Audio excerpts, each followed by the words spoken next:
Le gambit dame est l'ouverture la plus célèbre de toute l'histoire des échecs, et ce n'est pas un hasard. Vous l'avez vu briller lors de championnats légendaires aux mains des grands maîtres, et devenir une icône mondiale grâce à la série Le Gambit dame. Cela semble simple, mais cela cache beaucoup plus de valeur que vous ne l'imaginez. Si vous vous êtes déjà demandé comment transformer une petite concession en une grande initiative, c'est votre point de départ. Un gambit aux échecs est un sacrifice d'ouverture, généralement d'un pion, par lequel le joueur qui le joue cherche à obtenir une compensation, attaque, initiative, avantage de développement ou, en général, une activité supérieure. Nous allons voir dans cette vidéo en quoi consiste le gambit dame et expliquer les bases, l'essentiel de cette ouverture. Pour commencer, il faut savoir qu'il est très important de contrôler les cases centrales. Le gambit dame est étroitement lié à ce contrôle du centre. Il est également nécessaire de faire d'autres choses lors de l'ouverture. Développer les cavaliers et les fous dès que possible, roquer pour sécuriser le roi et maintenir une bonne coordination entre les pièces. Mais la maîtrise de ces cases centrales est absolument fondamentale. L'idéal serait d'amener 2 pions, le pion de dame et le pion de roi, sur ces 2 cases centrales. Ainsi, nous contrôlerons un grand nombre de cases de l'adversaire et son développement sera limité. Au football, le contrôle du centre du terrain est essentiel. Aux échecs, c'est similaire. Celui qui contrôle le centre a généralement plus de possibilités d'attaquer. C'est pourquoi, normalement, la partie commence par avancer de 2 cases, le pion du roi ou le pion de la dame. Dans le gambit dame, on avance d'abord le pion de dame. On joue de 4. Et bien sûr, en jouant de 4 comme premier coup, on veut continuer avec E4 si l'adversaire ne l'empêche pas. Avant ces 4, les 2 coups les plus fréquents du noir sont ceux qui cherchent à empêcher le blanc de placer un autre pion au centre. Ce serait D5 que nous allons examiner dans cette vidéo. L'autre serait cavalier F6 qui mène aux défenses indiennes. Cavalier F6 est un coup de développement. Le noir développe un cavalier, contrôle des cases importantes et bien sûr empêche le blanc de jouer E4 sans opposition. Mais, comme je l'ai dit, D5 est le coup qui nous intéresse maintenant. Et ici, le coup proposé par le gambit dame est C4. Il est évident qu'avec D5, le noir a empêché d'amener un autre pion au centre. Avec C4, nous sacrifions un pion, puisque le noir peut le capturer immédiatement. Il n'est pas clair, et nous allons le commenter maintenant, si le blanc va le récupérer ou non. Mais la première question est, quelle est l'essence du gambit dame?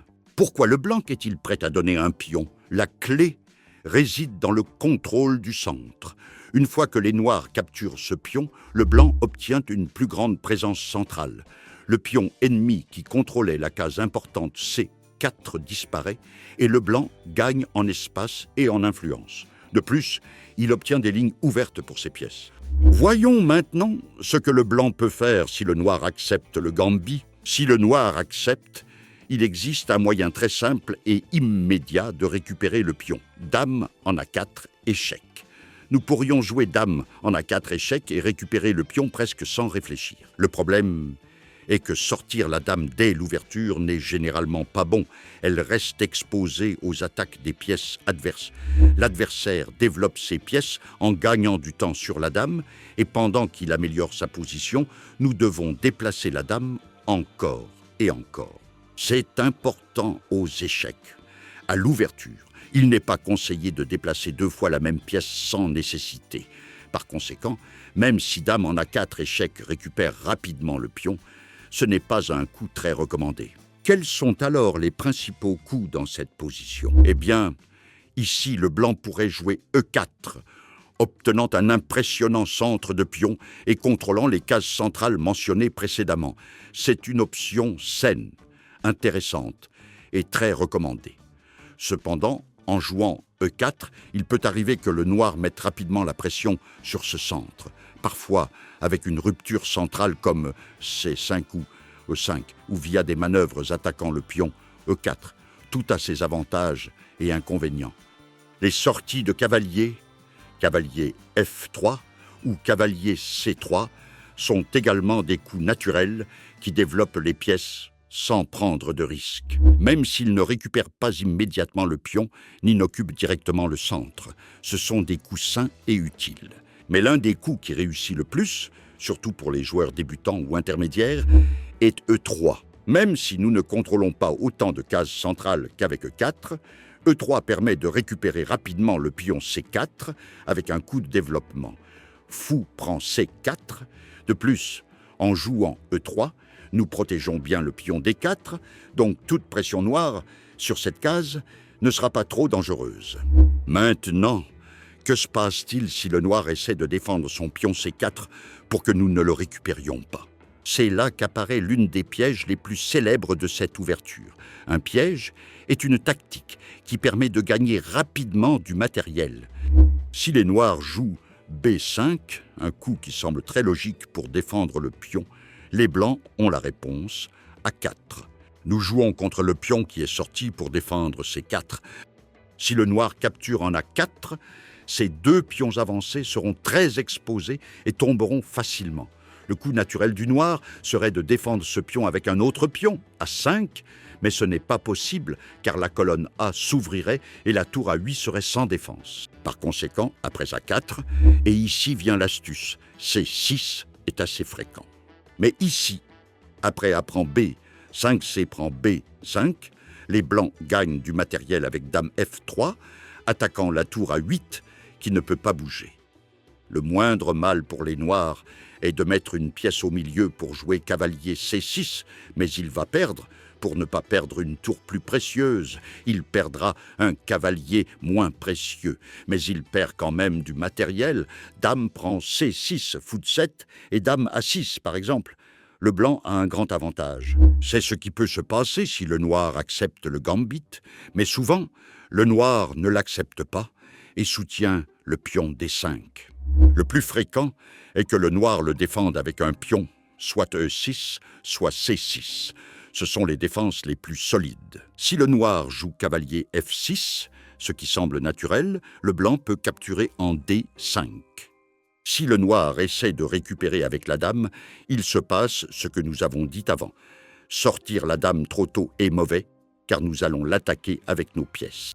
Nous jouons cavalier C3, attaquons la dame et, où qu'elle aille, nous occupons le centre avec E4. Ainsi, nous avons un grand succès, un fort centre de pions. Si le noir récupère avec le cavalier, nous avons aussi des coups naturels qui attaquent ce cavalier et nous permettent de consolider un fort centre. C'est pourquoi cavalier F6 n'est généralement pas le meilleur choix. Le meilleur coup est généralement C6, ce qui mène à la défense slave. C'est une défense solide qui permet au noir de défendre le pion D5 avec un autre pion sans bloquer son fou de case claire. Si vous ne voulez pas trop vous compliquer, je recommande la variante d'échange, C prend D5, C prend D5, puis développer cavalier F6, fou prend F4, l'autre cavalier C6, pion E3, fou D3 et roquer rapidement. Ce qui est important et pas mal du tout. Si l'on vous joue C4-6, un autre coup raisonnable, vous pouvez jouer cavalier C3, et même si le noir peut capturer rapidement en C4, il ne le fait généralement pas. Le blanc peut jouer E4 très vite et obtenir un énorme centre. On peut aussi jouer la variante d'échange immédiate, puis développer les pièces de manière similaire à ce qui a été dit avant. Même si maintenant il y a un pion en E6, si le cavalier noir va en F6, fou G5 est une bonne option pour clouer ce cavalier. Et ceci est un bref résumé, une introduction à l'essentiel et au plus important du gambit dame. Si vous voulez apprendre et progresser aux échecs, vous pouvez le faire à la Black Chess Academy, la meilleure formation d'échecs.